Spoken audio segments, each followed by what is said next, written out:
Hey everyone, and welcome back to another deep dive.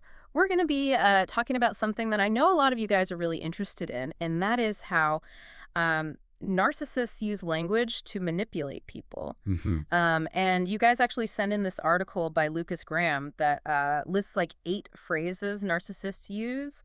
Yeah. And, we're going to go through all those and kind of pick apart why those phrases are effective and how to spot them in everyday conversation. Yeah, it's interesting because a lot of those phrases like sound so normal, you know, Yeah. but they're really designed to kind of undermine your confidence, make you question yourself, and everything really comes back to control for the narcissist. Totally. And it's not always obvious. Yet. When you're in the middle of a conversation with someone, it's not always obvious that that's what's going on. But I think, before we even get into the phrases themselves, it's important to kind of define what we're talking about here, because when we say narcissist, we're not just talking about someone who's a little bit selfish or self-centered, right? We're talking about narcissistic personality disorder. Yeah, exactly. Yeah. And it's actually a diagnosed mental health condition. Right. And it goes way beyond just being confident or, enjoying attention or something like that. Huh. It's really this deep-seated need for admiration Mm-hmm. and a lack of empathy for others. Right. And a lot of times they're exploiting people to get their needs met. And, language is one of the most powerful tools they use to do that. Exactly. So it's important to remember that as we go through these phrases, we're not talking about, labeling everyone who says these things, right? Right. It's about seeing the bigger picture and recognizing patterns of behavior. Hmm. Okay, the first phrase that Lucas Graham talks about in this article is one that's probably super familiar to a lot of people. So- And that is, I never said that. Like, have you ever been in an argument with someone and they just straight up deny something that they clearly said? Oh, yeah, all the time. And you're just like, am I going crazy? Like, did I make that up? That's the whole point of gaslighting, right? It's to make you doubt your own, memory and perception of reality. Mm-hmm. And the narcissist might not even be doing this consciously all the time, Yeah. but they kind of rewrite events in their mind. To fit their own narrative. Exactly. And then the more this happens, the more you start to question yourself. Yeah. And that's what they want, right? They want you to... So it's not just about winning that argument. It's about sort of eroding your confidence over time so you're less likely to challenge them in the future. Yeah, exactly. Yeah. Yeah, it's all about maintaining that control and avoiding responsibility. Okay. So that's one tactic, just straight up denying reality. What about when they try to turn it around and make it your fault for even bringing it up in the first place? Another phrase that Graham mentions is, "You're too sensitive." A classic. So what's the thinking behind that one? I mean, I think it's just a way to invalidate your feelings completely, right? Yeah. Instead of addressing whatever the issue is, they just dismiss how you feel about it, and they make you feel like you're overreacting. Hmm. And it's really just another way to shut down the conversation and avoid accountability. And it's interesting because it plays on this, like, societal expectation that we shouldn't be too emotional, especially in certain settings. no.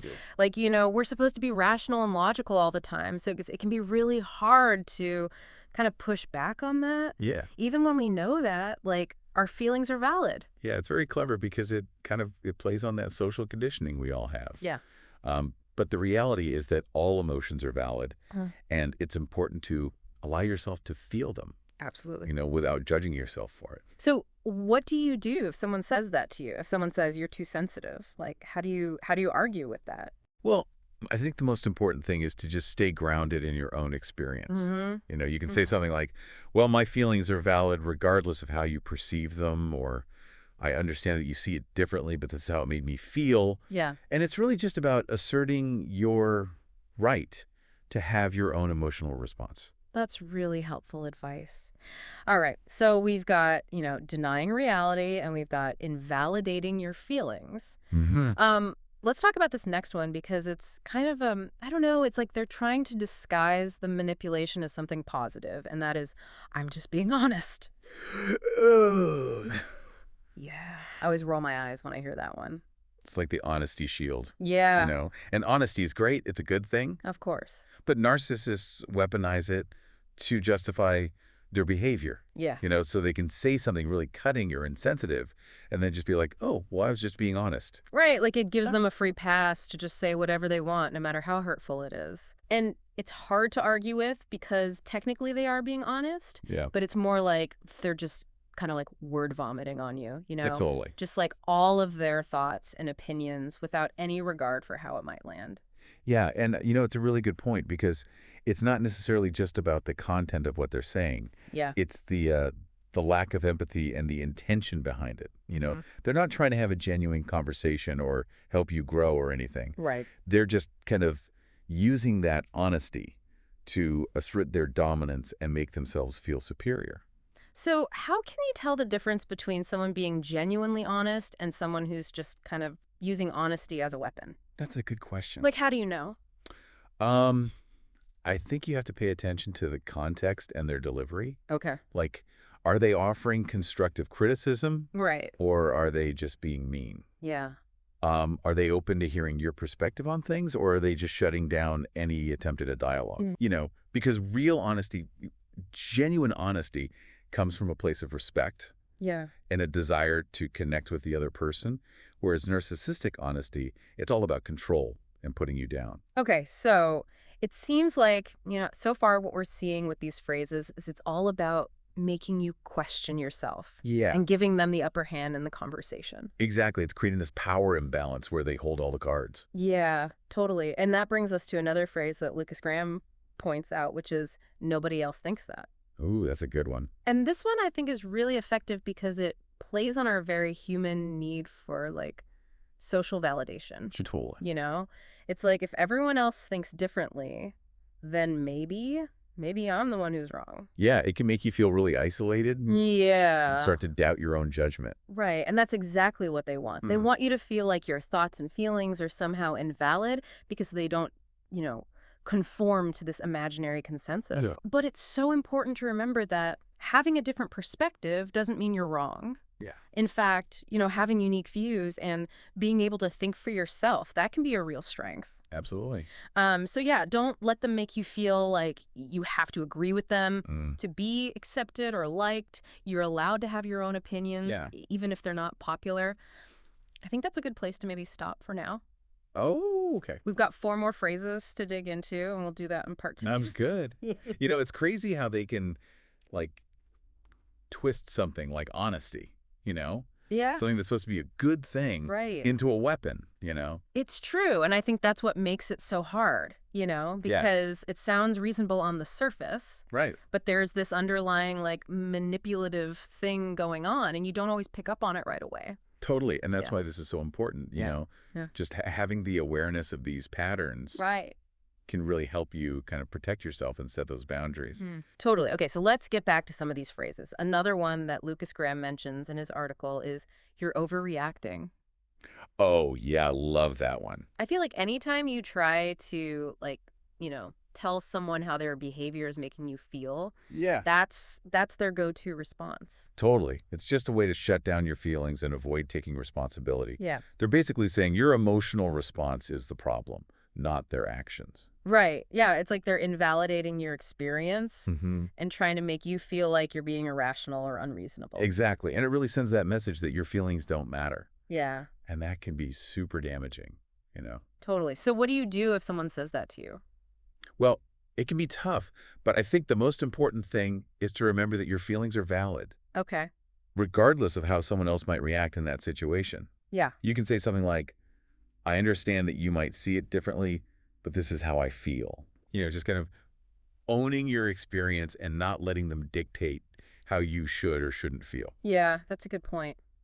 Okay, let's move on to another phrase that I think is often used to, like, deflect accountability. Okay. And that is, I was just joking. Oh, yeah, the classic. It's fine. I think narcissists really like to use humor as a shield, Yeah. to protect themselves from criticism so they can say something hurtful. Right. And then when you call them out on it, they're like, oh, I was just joking. Yeah, total get out of jail free card. Yeah. It's like, oh, lighten up. Can't you take a joke? Yeah. But a lot of times those jokes are actually just insults or put downs, Exactly. And even if they weren't intentionally trying to be hurtful, Yeah. humor can be a form of passive aggression. Totally. So it's kind of like this sneaky way to express their negativity or hostility. Right. So how do you know if someone's genuinely joking or if they're using humor to manipulate? That's a good question. And I think you have to pay attention to how you feel. Okay. If you consistently feel hurt or belittled by their jokes. Mm. That's a red flag. Yeah. And look at their intent. Are they actually trying to make you laugh? Right. Or are they trying to make themselves feel superior? Yeah, that's a good point. And don't be afraid to call them out on it. Yeah. You can just say something like, hey, I know you said you were joking, but that actually hurt my feelings. Sometimes just pointing out the impact of their words Yeah. can be enough to make them aware of their behavior. Right. It's not about necessarily like accusing them of being manipulative or anything. It's just about setting boundaries and letting them know what is and isn't okay. Absolutely. Okay, so moving on to the next phrase on Lucas Graham's list. Okay. This one is, you just don't get it. Oh, so frustrating. I know, it's like the ultimate dismissal. Yeah. They're basically saying their perspective is the only one that matters. Right. And that you're somehow incapable of understanding them. It's exactly. So arrogant. It is. It's like they're putting themselves on this intellectual pedestal Yes. where they can't I be hate- questioned. Right. Like, how dare you have a different opinion than me? Right. And again, it's a way to avoid taking responsibility. Yeah. Instead of explaining themselves or trying to see your point of view, Right. they just dismiss you as being clueless. So how do you deal with someone who's constantly doing that? Like, you just don't get it. Well, you can try to reframe the conversation Okay. and say something like, okay, well, help me understand why you see it that way. Oh, okay.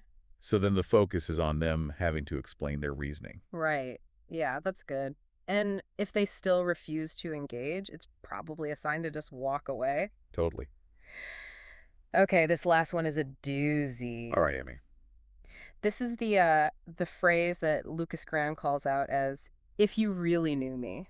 Ooh, that's a good one. It makes you feel like you're somehow failing to see them, like Yeah. failing to understand them on this deep level. Right. And it's all about guilt and emotional manipulation. Mm-hmm. They're implying that if you truly cared about them, Yeah. you would automatically agree with them and see things their way. It's like they're holding their true selves hostage. Yeah. Like, you have to accept everything about them, Mhm. flaws and all, to really have a relationship with them. Exactly. And that creates so much pressure to conform to their perspective, Right.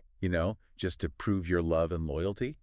It's so manipulative. It is. But, you can disagree with someone Yeah. and still love them and still have a valid relationship. Absolutely. It's about understanding that healthy relationships Mhm. allow for differences of opinion. You don't have to agree on everything. Totally. So I think we've covered all 8 of the phrases now that We did it. that Lucas Graham called out We did it. in his article. And this has been really, I think, helpful for me Yeah, me too. to kind of break these down and understand what's going on beneath the surface. Absolutely. I think the biggest takeaway is that awareness is power. Yes. And just recognizing these patterns can really help you kind of protect yourself and navigate these situations more effectively. Totally. So before we wrap up, I just want to pose a question to you, the listener. Okay. Now that you're familiar with these phrases, think back on your own interactions. Have you encountered these tactics? Yeah. And how do they make you feel? What impact do they have on you? It's so easy to not realize what's happening, Yeah, especially when it's someone you're close to. totally. And I know I've definitely fallen for some of these in the past, for sure. Yeah, me too. We all have. I think Yeah. it's not about blaming yourself, Great. It's just about learning and becoming more aware. Mm-hmm. And the more we understand about this kind of behavior, the better we can protect ourselves. So, Totally. So what can people do? Like, what are some practical steps to protect themselves from this kind of manipulation? well, I think first and foremost, trust your gut. Yeah. If something feels off Hmm. or you consistently feel kind of drained or belittled Right. after interacting with someone, pay attention to that. Yeah. Don't ignore those red flags. Exactly. It's so easy to second guess ourselves, Mm-hmm. especially when someone is really good at manipulating. Right.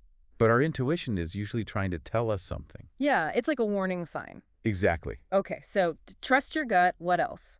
Don't be afraid to set boundaries. Okay. If someone is behaving in a way that's unacceptable, Yeah. let them know. Mm-hmm. You could say something like, hey, I'm not comfortable with that, or please don't speak to me that way. Right. Just be direct. Exactly. You have the right to protect yourself. Totally. And if they keep doing it, Yeah, if they don't respect those boundaries. yeah, then it might be time to just walk away. Exactly. Sometimes that's the healthiest thing you can do. Right. And you don't have to do this alone. Well, absolutely not. Like, there's therapy, there's support groups. Totally. Talking to someone who really understands these dynamics can be so helpful. Absolutely. And I think it's so important to remember that you deserve to be treated with respect and that your feelings are valid. Exactly. You're worthy of having healthy relationships Yeah. where you feel seen and heard and valued. Well, this has been a really interesting deep dive, I think, Yeah. into the ways that narcissists use language. And Hmm. I know I've learned a lot, and I hope our listeners have too. Me too. It's been great exploring this with you. Yeah, thanks for coming on the show. Of course. And to our listeners, as you go about your day, just kind of keep this stuff in mind. Yeah. Pay attention. Yeah, pay attention to how people are using language. Mm-hmm. Not just what they're saying, but how they're saying it. Exactly. And most importantly, trust yourself. Yes. You have the strength to create those healthy relationships in your life. Absolutely. All right, until next time, keep diving deep.